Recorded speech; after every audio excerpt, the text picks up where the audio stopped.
An uncommon person only eats 3 times a day. A rare individual only eats 3 times a day. And this might be what their insulin levels do. They have a starchy, sugary breakfast, maybe a little more protein and fat for lunch, and then they have a nice starchy, sugary dinner. This is what their insulin levels would look like. Every time they spike it, takes a couple hours or 3 hours to come down. And so any moment where insulin might have come down, it's immediately bumped back up. Where the average individual is spending every waking moment in a state of elevated insulin. And as bad as this looks, the more common insulin-resistant individual will have an insulin level that looks like this, where their insulin levels not only start higher, they never go as low, and they are elevated the entire time of day. By the time insulin is attempting to come down, they've spiked it right back up with their starchy, sugary mid-morning snack, or their starchy, sugary afternoon snack, or their evening snack.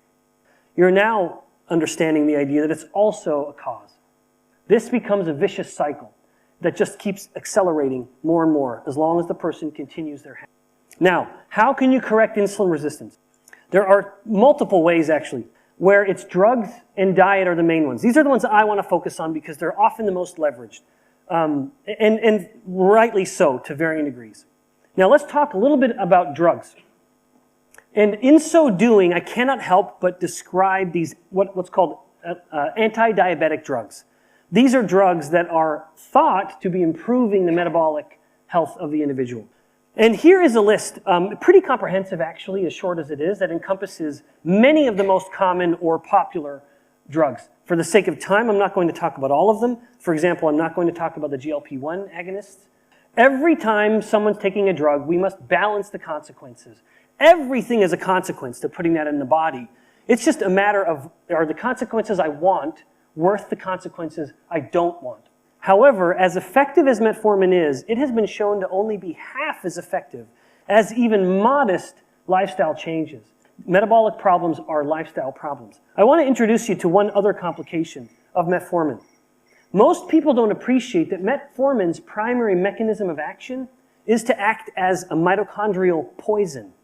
It directly blocks the electron transport system, the ability of the mitochondria to actually produce energetic molecules from the food that we have, from calorie molecules. And especially one of its primary sites of action is the muscle. That's a problem. The muscle has a high metabolic demand.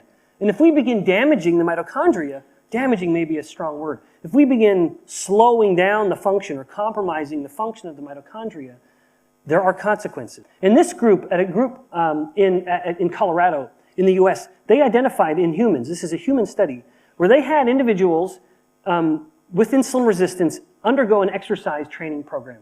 No surprise that when they analyzed the mitochondria of the muscle, the mitochondria were working better and the body was more insulin sensitive because of the exercise.